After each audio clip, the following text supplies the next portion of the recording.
देवा. Hello hello hello okay.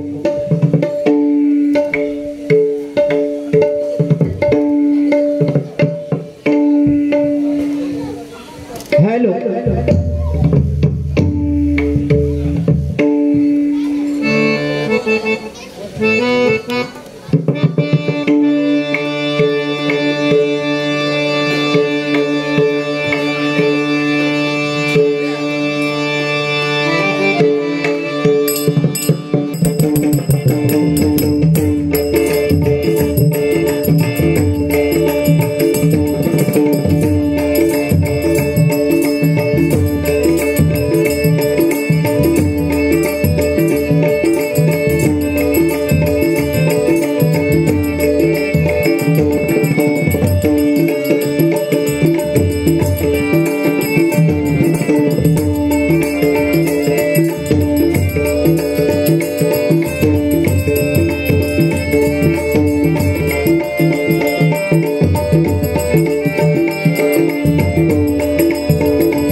आई वडिलांचे स्मरण करून तुम्हा सर्वांचे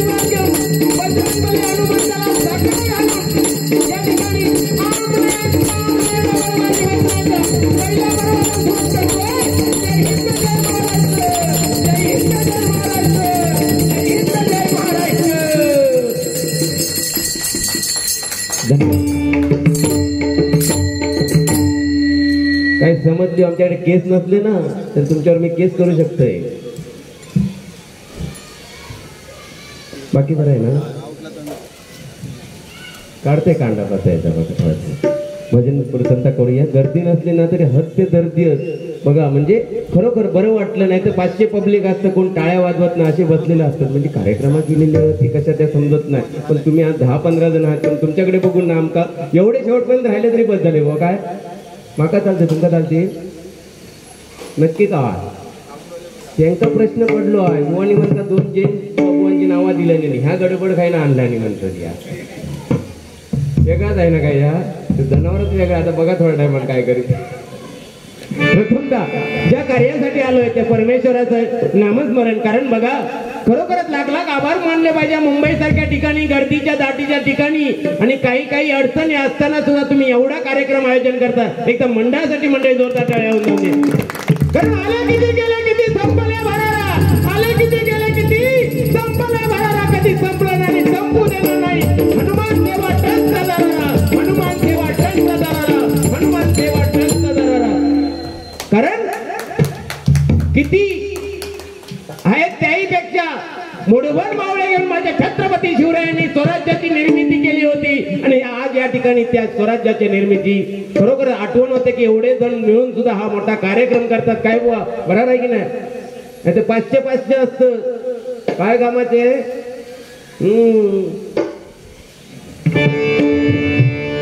अतिशय सुंदर साऊंड काका, धन्यवाद.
माईक जरा वर घ्या तुमच्या लेवलला.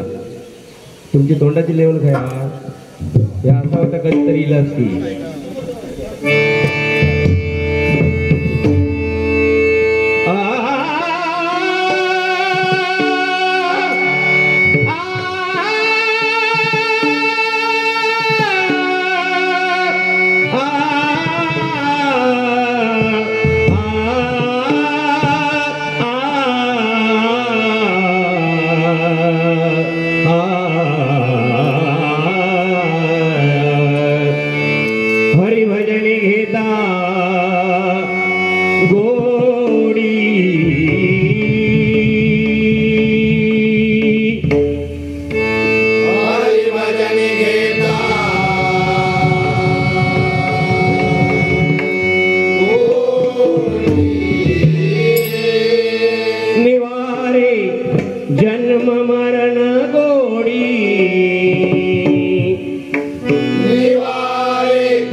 महिमा निसीमा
पंढरीनाथ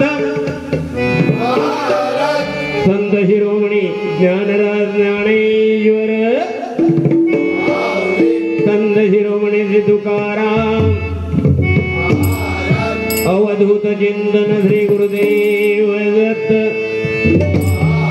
आई आदेशी गावदेवी महापुरुष कामदेव वक्रतुंड विघ्नहर्ता श्री गणपती गजानन सत्य संकल्पाचा विधाता श्री सत्यनारायण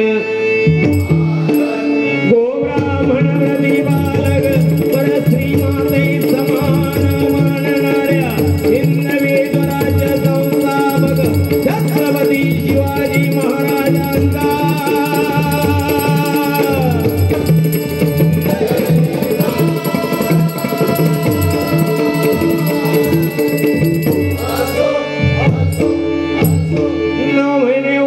वाढवत असता लाता खाणाऱ्या आणि वर प्रेमाचं प्रेमामृत पाजून दोनाचे चार हात करून ग्रहासाठी पाठवणाऱ्या तुमच्या आमच्या सगळ्यांच्या मातृपितृदेवतांचा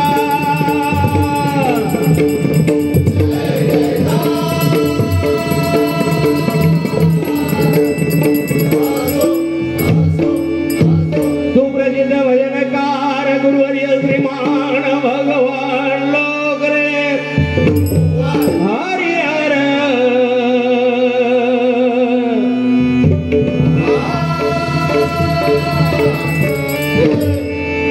अतिशय सुंदर कार्यक्रम आहे. त्या मंडळासाठी जोरदार टाळ्या मंडळी होऊन होते. कारण कोणताही कार्य करताना बघा एकी लागते.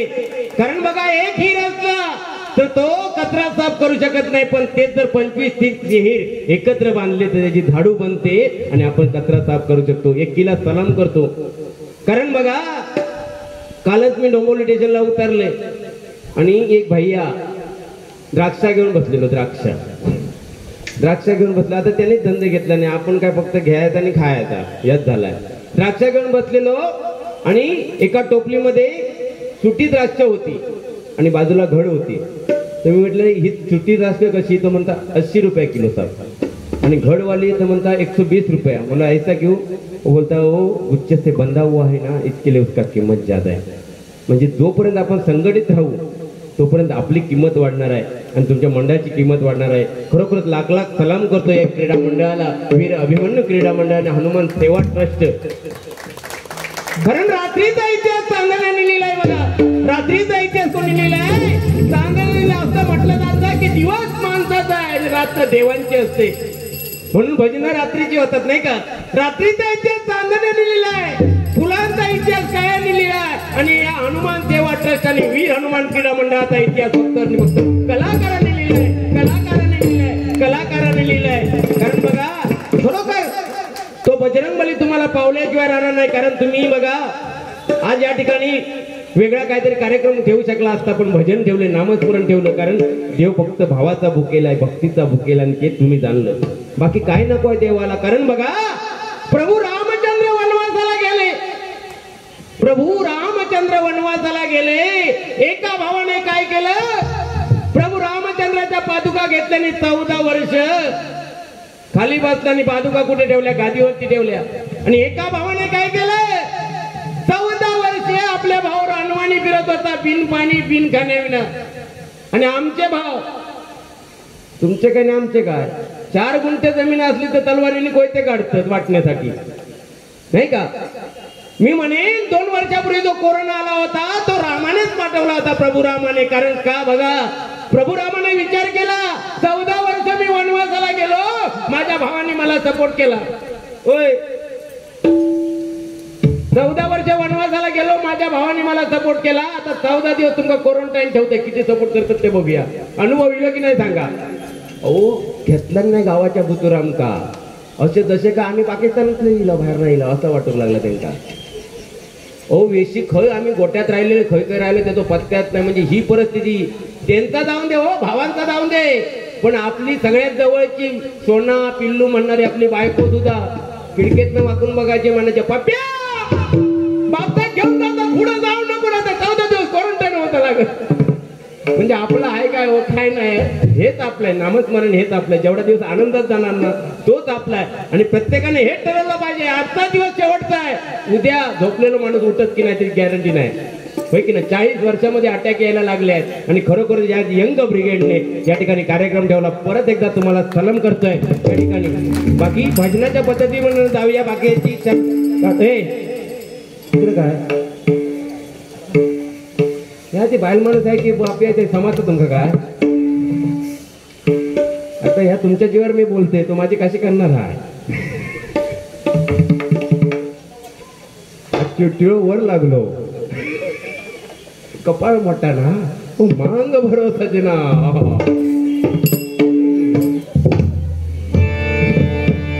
आज चष्मो नाही लावला, त्या दिवशी मागा फोन केला नाही गोनी, मला म्हणतं पोरबो म्हणतं मागा चष्मो लागलोय. म्हटलं चांगलं आहे ना, चष्मा 40 नंतर सगळ्यांनाच लागतो चष्मा, त्यात काय विशेष आहे. नाही म्हणता चष्मा लागलाय, पण शेजारीन माझी म्हणता चष्म्यामध्ये बुवा तुम्ही चांगले दिसत नाही. तर म्हटलं काढून टाकायचा चष्मा ना, शेजारीने तर ऐकायचा.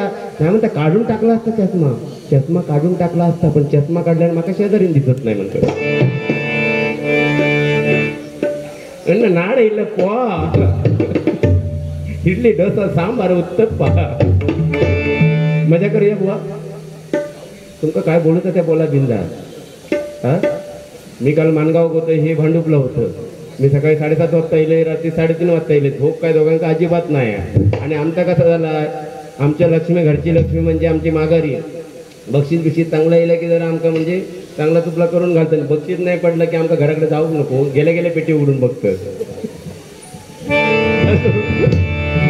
भजन करूया, नामस्मरण करूया. म्हणजे बजावा, म्हणजे जपावा, न म्हणजे नमावा. भक्ती रसातून जनमानसा समोर नतमस्तक होऊन केलेले नमन त्याला भजन म्हणतात. आणि खरोखरच ही भजनाची व्याख्या राम, एकदा राम म्हटल्यानंतर बघा आपल्याला स्वर्ग प्राप्त होतो. म्हणजे जय जय रामकृष्णाच्या माध्यमातून 108 वेळा राम म्हणतो. म्हणून प्रभू रामचंद्राचा उच्चार करा. कारण 500 वर्षानंतर, 530 वर्षानंतर प्रभू रामचंद्र अयोध्येमध्ये स्थानापन्न झाले.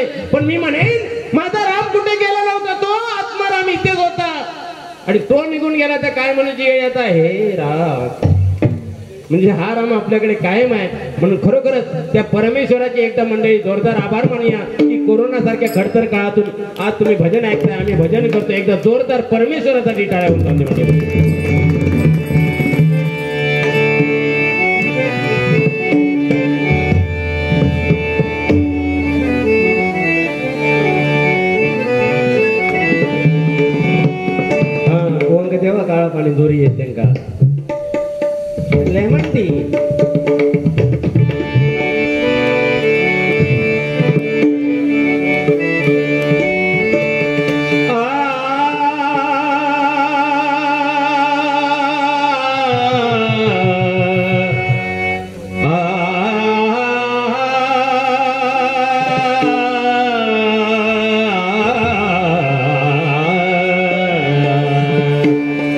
अतिशय सुंदर साऊंड सर्व्हिस. कारण बघा एखादा डॉक्टर असतो तो काय विचार करतो, कोणाची तरी तब्येत बिघडून देणे ती केस माझ्याकडे येऊन दे. एखादा वकील विचार करतो की कोणाची तरी भांडणं होऊन दे त्याची केस माझ्याकडे येऊन दे. एखादा बिल्डर विचार करतो एखाद्या बिल्डिंगचं कॉन्ट्रॅक्ट मला मिळून दे. पण एखादा साऊंड वालाचा असा विचार करतो की तुमच्या घरामध्ये, तुमच्या गावामध्ये, तुमच्या वाडीमध्ये, तुमच्या बिल्डिंग मध्ये चांगलं कार्य घडून देईल त्याची ऑर्डर त्यांना मिळून दे. एकदा जोरदार टाय साऊंड.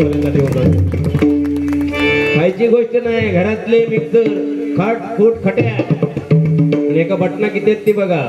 ऑपरेटिंग खायची गोष्ट नाही, खरोखर लाख लाख सलाम. जय गंगे भागीरथी, जय गंगे भागीरथी,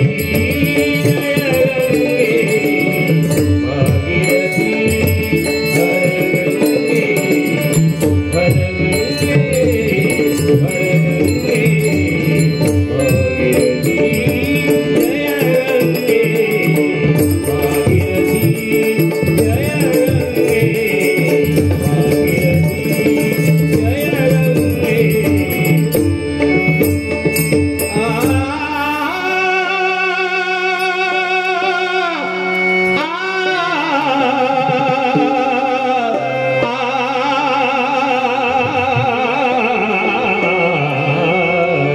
हर गंगे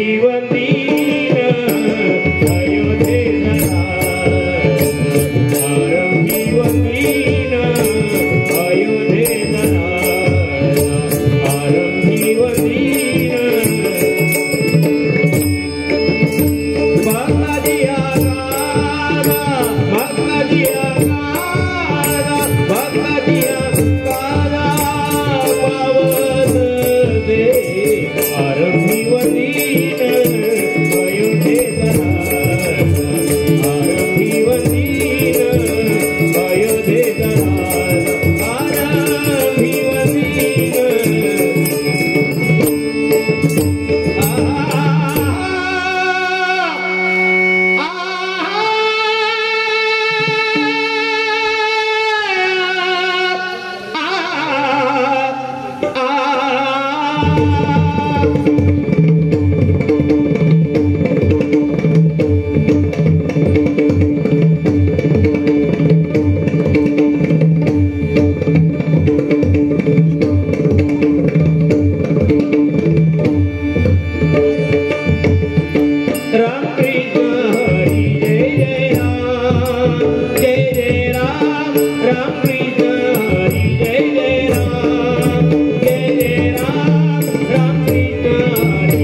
हरे जय राम हरे जय राम हरे जय राम राम कृष्ण हरे हरे जय राम हरे जय राम हरे जय राम राम कृष्ण हरे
धन्यवाद.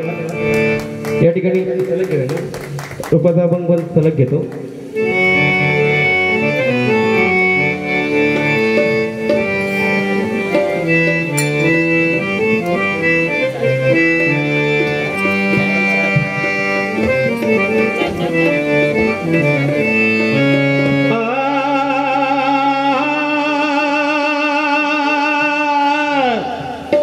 रूप पाहता लोचनी सुख झाले हो साधनी.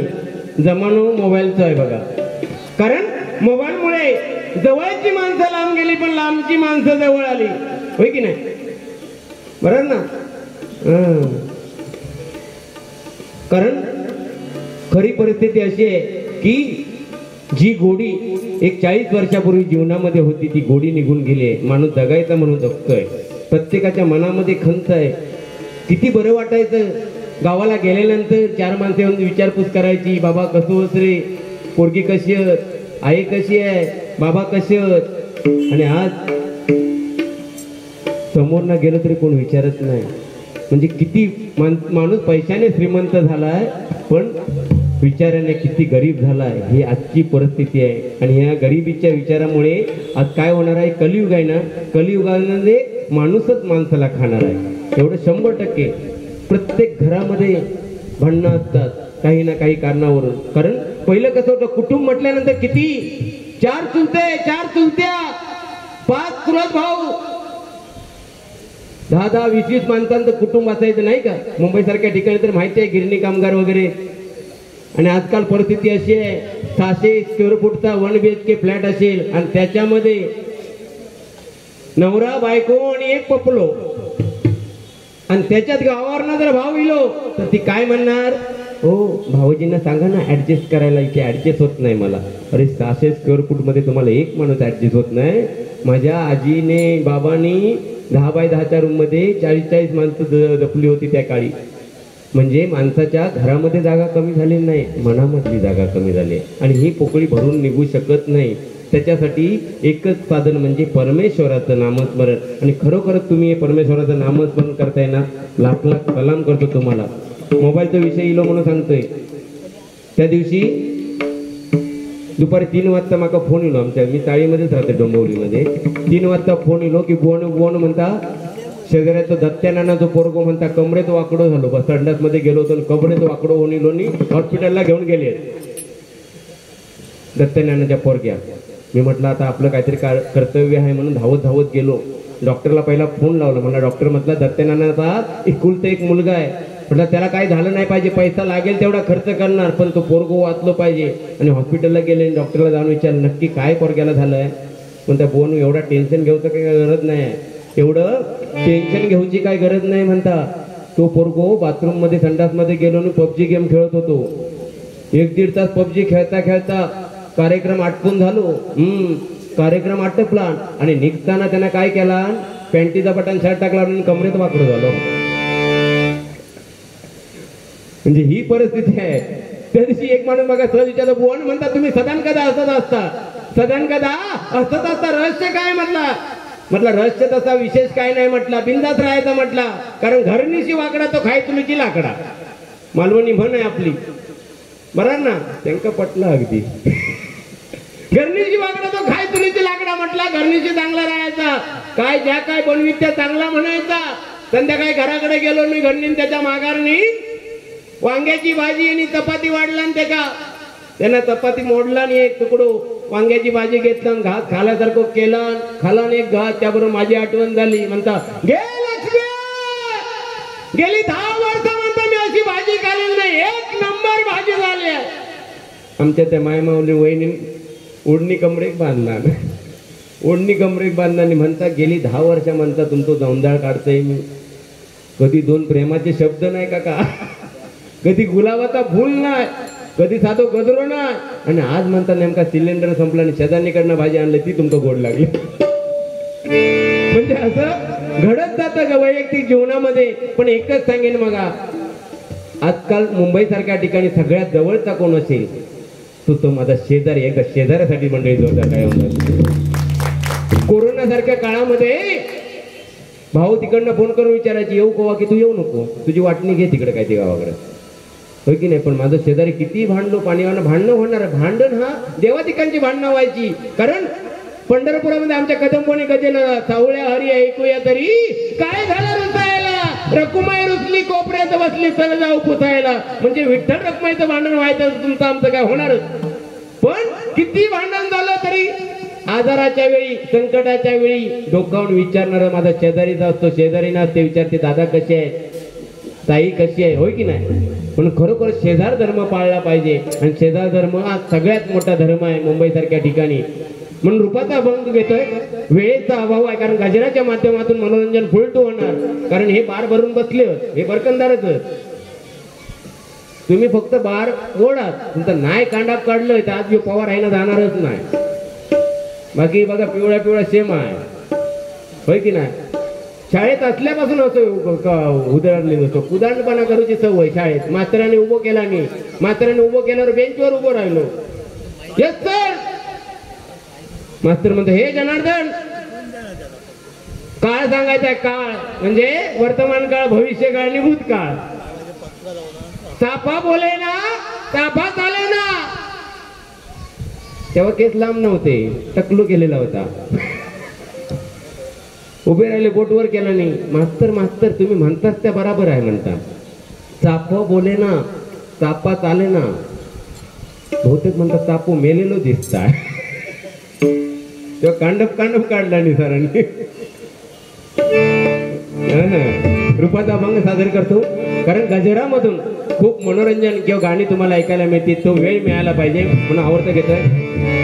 पंढरीचा पांडुरंग त्या विटेवरती उभा आहे. विटेवरती उभा राहून काय सांगताय कटेवर हात ठेवून, तुम्ही तुमच्या आई वडिलांची सेवा करा, तोपर्यंत या विटेवरती मी उभा राहील.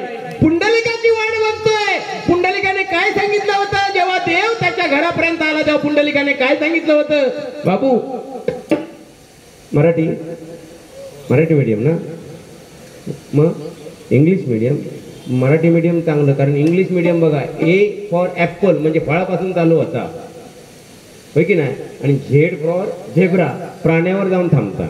पण मराठी मीडियम बघा, अ फॉर अज्ञान पासून चालू होतं आणि ज फॉर ज्ञानी करून सोडतं. म्हणून मराठीसाठी एकदा जोरदार टाळ्या होऊन जातो. बाकी बरं आहे ना बाबू? ते तुम्हीच प्रश्न विचार, हे प्रश्न विचारते सर ते मोठं. हो, लटक मॅट्रिक पास. हो, पुंडलिकाने जशी आई वडिलांची सेवा केली तेव्हा पुंडलिकाने काय सांगितलं होतं देवाला? देवा, या विटेवरती उभा राहा, माझ्या आई वडिलांची सेवा संपली की मी तुझ्यापर्यंत येईन. आजपर्यंत पांडुरंग पुंडलिकाच्या आई वडिलांची सेवा संपण्याची वाट बघतोय. आणि आजकालचे पुंडलिक म्हणजे कोण आहेत? आपण आहे. म्हणून आपण काय केलं पाहिजे? जर पांडुरंग भेटायला पाहिजे तर काय केलं पाहिजे? आई आणि बाबांची सेवा केली पाहिजे.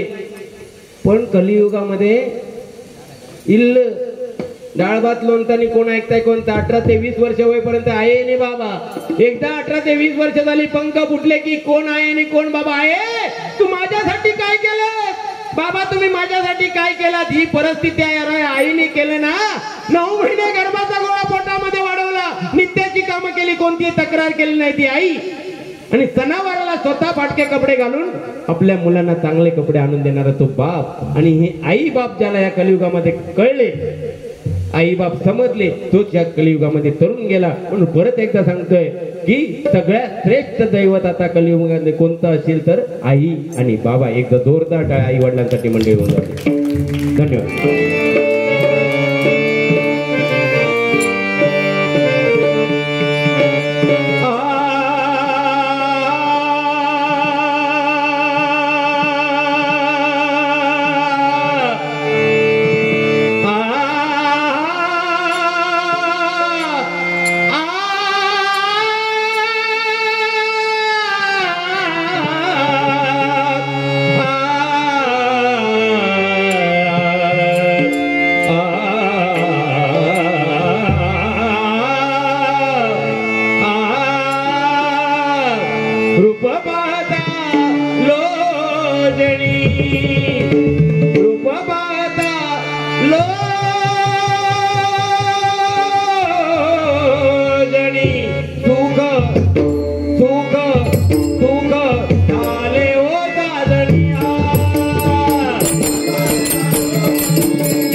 Oh,